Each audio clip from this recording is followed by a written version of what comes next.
Hi friends, Shri Gurudev सगळ्यांना. सोनाली पिसे ब्लॉगमध्ये तुमचं स्वागत आहे. तर आपल्याकडे गणपती बाप्पा आलेला आहे. गणपती बाप्पा येऊन 8-10 दिवस झालेला आहे. आता 8-9 दिवस 9 दिवस झालेला आहे. पण आपले गौरी गणपतीचे काही व्हिडिओ आलेले नाहीत, कारण खूप गडबड अशी होती की काय सांगता आलं नाही, एवढी गडबड होती.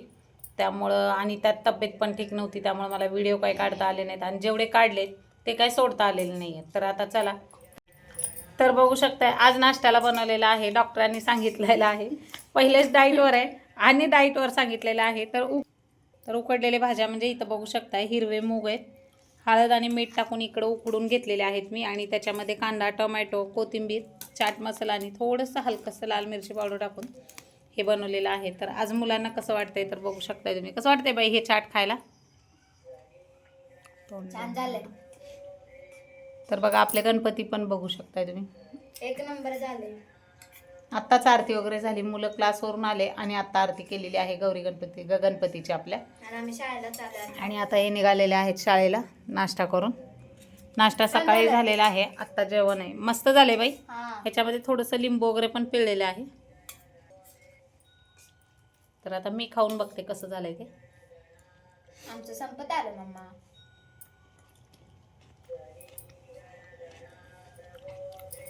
एकच नंबर झालेला आहे. मूग थोडेसे जास्त गाळ शिजलेले आहेत. मस्त झालेलं आहे. आणि खरं कडधान्य खाल्ले पाहिजे. आपण लोक भाजीपाला पण खात नाही आणि कडधान्य पण खात नाही. तर चला या मस्तपैकी असं मुगाचं चाट खायला.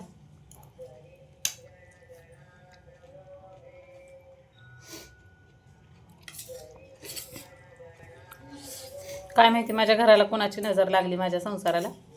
सारखं दवाखाना चालू आहे. मी कधी कोणाचं वाईट केलं नाही, जेवढं होईल तेवढं लोकांचं भलं केलं. पण माझ्याच की असं काय आलेलं आहे की काय सांगू शकत नाही व्हिडिओमध्ये मी. तर बघू शकताय आज लेकाची पण तब्येत, तर 2 दिवस झाले त्याची पण तब्येत बरी नव्हती. तो पण आज ठणठणीत आहे, शाळेत चाललाय. 2 दिवस सुट्ट्या होत्या आणि मी तर आता 15 दिवस झालं कामालाच नाही आहे, घरीच आहे, तब्येत ठीक नाही.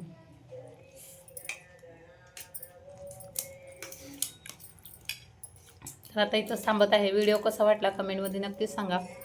आणि हे पण तुम्ही नक्की ट्राय करा, कारण उकडून भाज्या खाल्लेल्या चांगलेल्या आहेत. उकडून कडधान्य खायचे, मला तसं सांगितलेलं आहे. आणि आता डेली मी पण मुलांसाठी उकडून कडधान्य, रोज काहीतरी वेगळं कडधान्य खायचे. आजपासून स्टार्ट केलेलं आहे. आज पहिल्यांदा हिरवे मूग बनवलेले आहेत. तर चला भेटू पुढच्या व्हिडिओमध्ये. Bye bye. श्री गुरुदेव.